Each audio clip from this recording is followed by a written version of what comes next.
میری بہن، اگر فرصت ملے تو سوئے ہوئے شوہر کو کبھی غور سے دیکھنا. یہ وہ شخص ہے جس کا کبھی آپ کے ساتھ کوئی رشتہ تھا ہی نہیں، صرف نکاح ہی ہوا تھا کہ اس نے تمہارے اور تمہارے بچوں کے لیے نہ دھوپ کی پرواہ کی نہ سردی کی پرواہ کی. دن رات ایک کر کے تتی ریت پر کماتا رہا، اس لیے کہ مجھے کچھ ملے نہ ملے، میری بیوی کو روٹی کا ٹکڑا مل جائے، میرے بچوں کو روٹی کا ٹکڑا مل جائے. نہ تو یہ اپنی تکلیف کی پرواہ کرتا ہے، نہ اپنے بخار کی پرواہ کرتا ہے.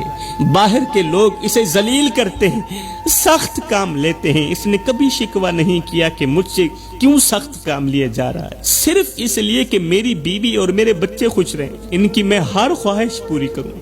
آج کلائنٹ بدتمیزی کر رہا ہے، آج مالک بدتمیزی کر رہا ہے. اس بیچارے نے کبھی محسوس نہیں کیا، کبھی جواب نہیں دیا، کبھی یہ نہیں کہا کہ میں تھک گیا ہوں، کبھی یہ نہیں کہا کہ اب مجھ میں ہمت نہیں رہی. وہ گرمی میں جلتا رہا، سردی میں کانپتا رہا، بارش میں بھیگتا رہا، مگر گھر کی دہلیز پر قدم رکھتے ہی مسکرا دیتا تھا تاکہ بیوی اور بچوں کو میری تھکن کا احساس نہ ہو. تھکا ہارا شوہر جب سوتا ہے تو ہڈیاں درد کرتی ہیں، جسم کا بال بال تکلیف دیتا ہے، ہاتھوں کی رگیں دکھتی ہیں، کمر بوجھ سے ٹوٹ چکی ہوتی ہے، آنکھوں میں نیند کم اور فکر زیادہ ہوتی ہے. مگر یہ بہادر خود کو حوصلے دیتے ہوئے دل ہی دل میں کہتا ہے ابھی تھکنے کا وقت نہیں، اے میرے جسم ابھی تھکنے کا وقت نہیں، ابھی تو میرے بچوں نے بڑا بھی ہونا ہے. بڑا ہونے کے لیے ان کے لیے روٹی بھی کمانی ہے، ان کے لیے کپڑا بھی کمانا ہے، ان کی ضرورتوں کو بھی پورا کرنا ہے. ابھی میرے بچوں کی ضرورتیں باقی ہیں، ابھی میری بیوی کی خواہشات باقی ہیں. شوہر درد میں بھی خود کو تسلی دیتا ہے کہ اگر میں ٹوٹ گیا تو میرے گھر کا سہارا کون بنے گا، اگر میں ہار گیا تو میرے بچوں کے خواب کون پورے کرے گا. شوہر اپنے درد کو کچھ اس طرح چھپا لیتا ہے، اس طرح چھپا لیتا ہے کہ اگلی صبح پھر اسی حوصلے کے ساتھ کھڑا ہو جاتا ہے کہ شاید آج کا دن بھی اسی جد و جہد، اسی محنت کے ساتھ گزر جائے گا. مجھے کچھ ملے نہ ملے، میری بیوی کو روٹی کا ٹکڑا مل جائے. اب ایک طرف وہ بیچارہ شوہر ہے اور دوسری طرف بیوی ہے. تھوڑا سا مسئلہ بھی ہوتا ہے تو ڈنڈورا پیٹنے لگ جاتی اور بار بار ایک ہی جملہ بولتی ہے کہ تو نے میرے لیے کیا ہی کیا ہے، تو نے میرے لیے کیا ہی کیا ہے. بیوی کا یہ جملہ سن کر شوہر بیچارہ دل ہی دل میں رونے لگتا ہے.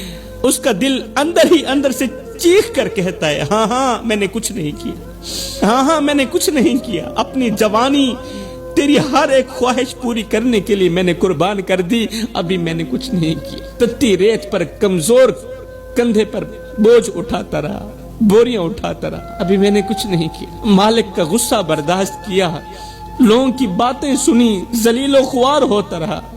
کس کے لیے؟ تیرے لیے اور تیرے بچوں کے لیے. ابھی میں نے کچھ نہیں کیا. راتوں کو تھکا ہوا جسم لے کر آیا مگر بچوں کے لیے مسکرا کر بیٹھ گیا، نہیں کہا کہ میں تھکا ہوا ہوں، ابھی میں نے کچھ نہیں کیا. اپنی خواہشیں مار دیں، اپنے خواب دفن کر دیے صرف اس لیے کہ میری بیوی کے چہرے پر خوشی رہے.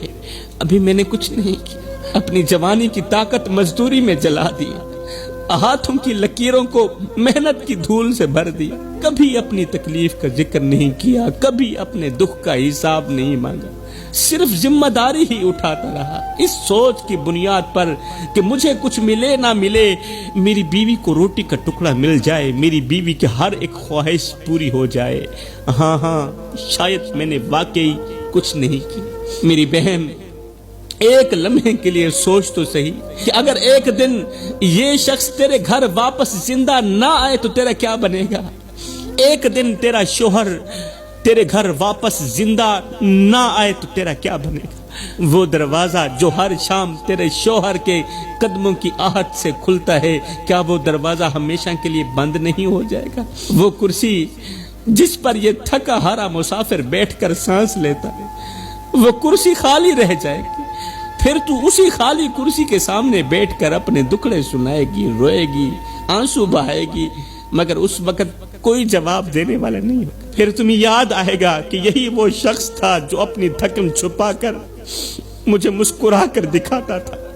یہی وہ شخص تھا جو اپنے بچوں کی ایک مسکراہٹ کے لیے اپنی پوری طاقت لگا دیتا تھا۔